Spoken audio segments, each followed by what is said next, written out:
Welcome back, big dogs. The topic of this video for today is going to be engagement distance with 12 gauge buckshot. Now you might be wondering, why is this video important to us? Why do we care the engagement distances with 12 gauge buckshot? Well, the main point of this is to basically give you a point of reference in how far you can shoot your 12 gauge shotgun that is chambered with buckshot. It can tell you essentially how far you can be able to shoot it accurately while making hits, knowing that you're actually going to hit your target when you pull the trigger. Now for today's videos, we'll be shooting at two different types of targets. Here we have a USPSA style target, pretty much configured in the kneeling position. Obviously it's not as high as like a regular person would be standing, but this is more of a kneeling type stature. And then the other type of target we'll be shooting at today will be a couple cardboard boxes simulating your target essentially in the prone. And that's what we'll be going over. Now today's loading that we're going to be using for this test is going to be S&B 12 gauge #1 buckshot 2 3/4 size.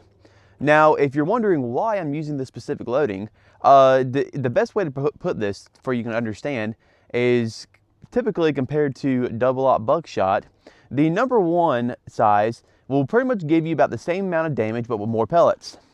And if you want more info on this, you can go look up a video by Paul Harrell. He has a specific video comparing the two. Now we'll be shooting at this target at various ranges, and each time we'll come back and look at the target, and I'll cover up with some stickers so we can cover up our holes and keep track of each shot that we'll be making. Now the tool we'll be using today is going to be a typical standard style hunting shotgun that people will typically have at the house already. And that will come with your your standard 5 chokes that it usually comes with. But for today's purposes, we will be using a full choke. And a little bit of explanation, what I should say, on why we'll be using a full choke is because typically in a preparedness scenario, you're going to want to be able to have the tightest grip possible. Now this will be extremely user preference to whoever, which shooter you might be. But when it comes to limited ammo and making your shot count, you'll typically want to have the most accurate choke possible so that you can guarantee your hits. Because just so you know, in case you didn't know, how the shotgun works is, obviously the tighter choke you put in, the smaller spread you have. All right, so now we're about to take the first shot for this test.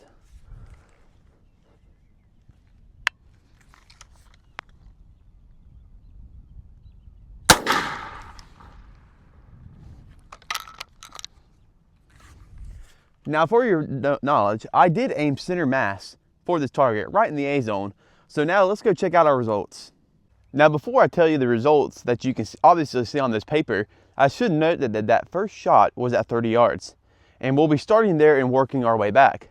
And to also note, these #1 shotgun shells have 12 pellets in there, the size of 7.62 in diameter. The same as like a 30 cal projectile. So now let's look at our results. We have 1, 2, 3, 4, 5, 6, 7, 8, 9. We have 9 impacts on paper, but we only hit the target with 4 pellets, with 1 in the A zone, 2 in the D, which would be the right shoulder, and actually 1 right in this A zone too, right in the fed. So obviously this would be a very mass causing shot right here.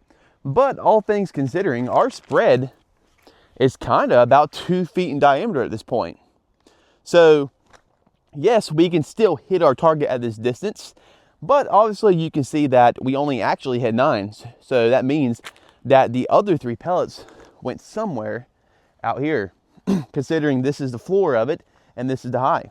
So now let's back up a little bit and let's take another shot. So now I'm standing at the 40-yard mark, which is a 33% increase in distance compared to the 30-yard mark. So I put stickers back on the target, so now it's clean. So now let's take another shot and see what happens. And I will aim right at the A zone, same time as I did before.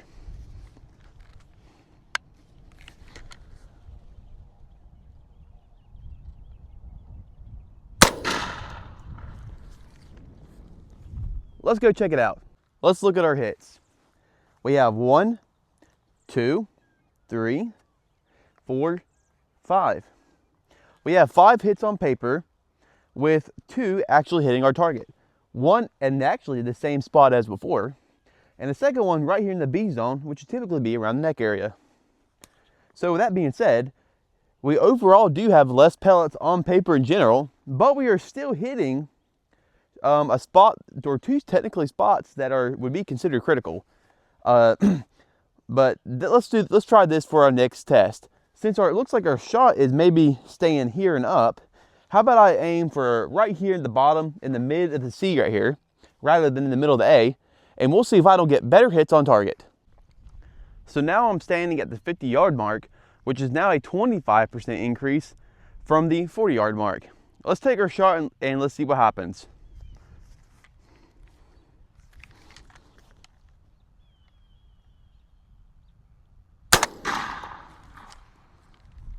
Let's go check it out. So when I just shot at the 50-yard mark, I aimed roughly for about right here in the middle of the C zone, kind of closer to the A, maybe about right here in this spot.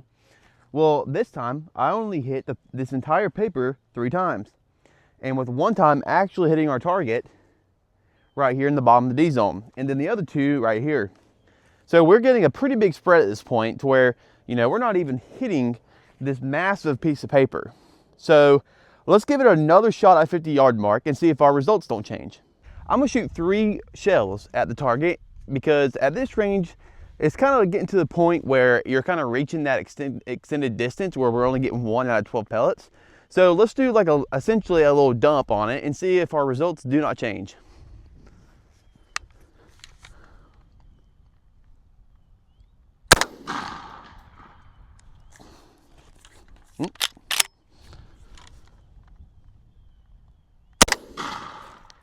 Dang good.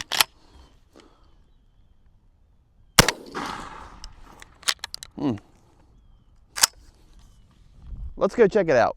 Now this is some extremely interesting results. As we look at our paper, we've only have 4 hits on paper out of those 3 shots we just had. So if we do the math, we sent 36 pellets toward this target. Well, out of this, we only had 4 out of all those shells that hit it, with 1 being right here at the C, 1 being in the middle of the A, 1 being right here on the edge of the D, but that wouldn't even really matter, and then 1 right here at the edge of the paper. And so with that being said, I think 50 yards might really be your max, considering that we only had 2 pellets hit the actual target, the actual ABCD zone target. That means that 2 out of 36 actually hit it. And those results really ain't promising. So with that being said, let's back it up again let's go another 10 yards to 60, and let's see if we even hit at all. Now I'm at the 60-yard mark, and we're gonna do the same 3 shots in a row, shooting 36 pellets at a target, and we'll see what we can hit.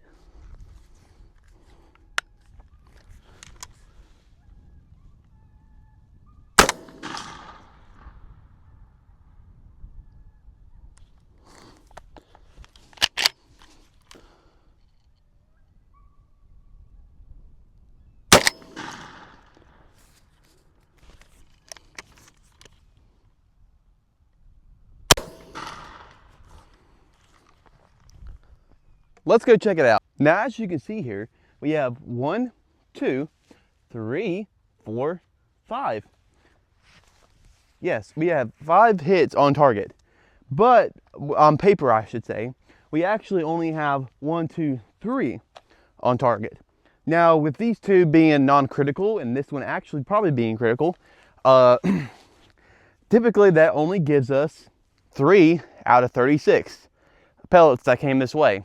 So obviously we could say that we hit 1 pellet per shell, but also that being said, I don't really like those chances of that hit probability. Now, to be fair, I think that we can keep doing this and keep backing it up to, like, say, you know, keep on going 70, 80. And we'll do one more, we'll do 70 yards. But the chances are not looking pretty hot. Now, to be fair, these are not flight control wads of any kind, and you'll probably get some better accuracy out of those. But typically with these standard type shells, this is going to be the accuracy rate that you're looking to have. Now when it comes to shooting at distance, this will be the farthest that we go out, and after these 3 shots I'm about to do, that's when we'll do the cardboard boxes low to the ground, which will represent a target in the prone. So let's do our 3 shots and let's see what we get.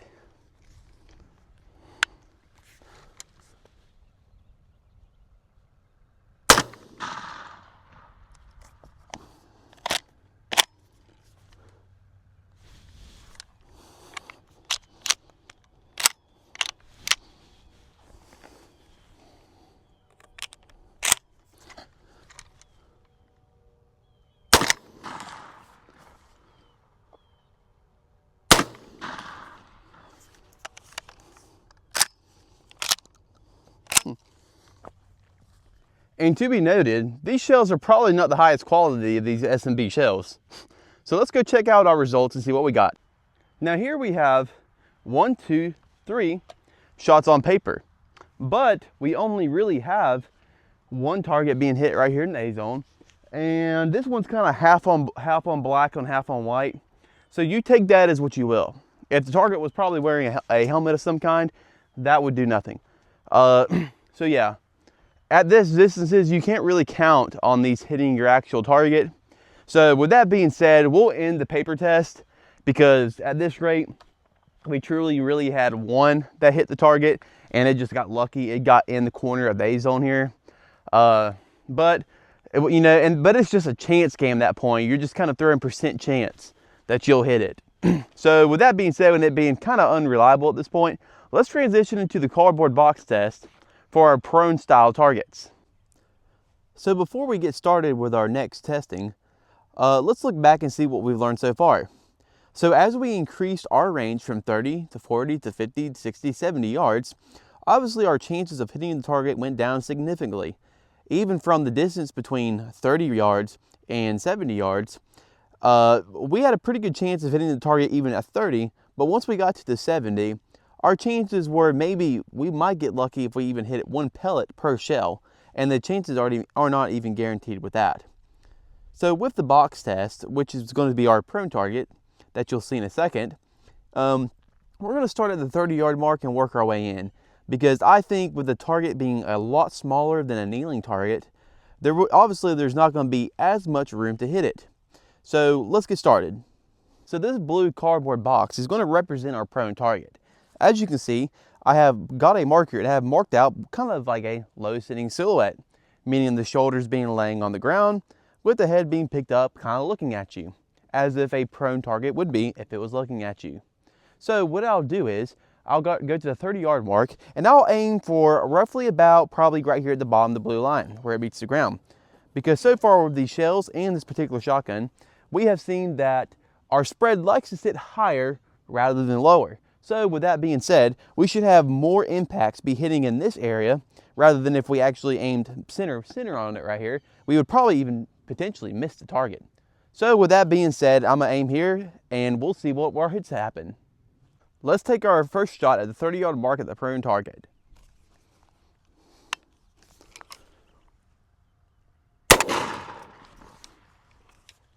Let's go look.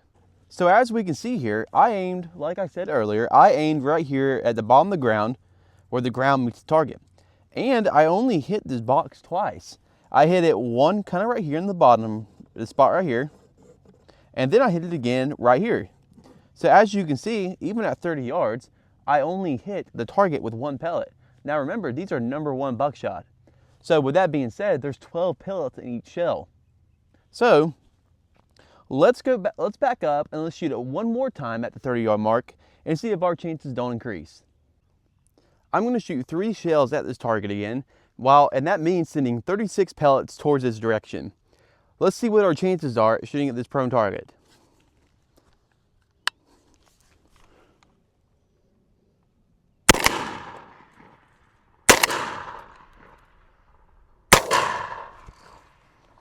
Let's go check it out. So while looking at the target, we can see we hit the box in a total of 1, 2, 3, 4, 5, 6, 7, 8, 9. 9 total pellets out of all those. But with a shot of actually hitting our man here was only 4. So yeah, out of 36 pellets, we've only actually hit our intended target 4 pellets. Now I'm staying at the 20-yard mark, and I got a little prediction. It looks a lot in person, this target is pretty close, but from your view, it probably looks a little far. But back to my prediction, I think that I'm probably gonna hit the target with almost every single pellet this time. So I'm gonna shoot one time, let's see what happens.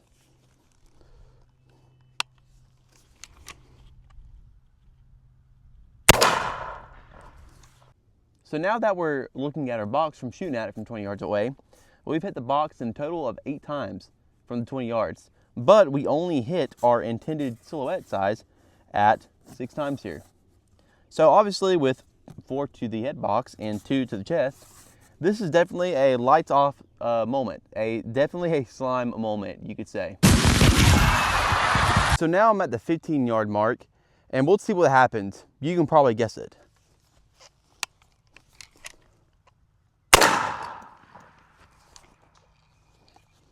Let's go check it out. Now this is interesting. Even at the 15-yard mark, we've come to look at this box, and we've only hit it 7 times. But we've hit it 5 times in the silhouette size. But as you can see right here, you can see where one pellet was actually skipping off the ground. So who knows if that would have actually made contact, if this was real. But let's just put it this way. This is definitely another slime moment right here. So in conclusion, the shooting our 12 gauge shotgun that has a 28-inch barrel while shooting these S&B 2 3/4 loads without our number 1 buckshot, we found out that at not all ranges are you guaranteed to hit your chance. And that is going to be probably the 60 and 70 yard mark. You're really just rolling the dice to even see if you'll hit it then. But obviously as you get closer, you have a better chance of hitting your target.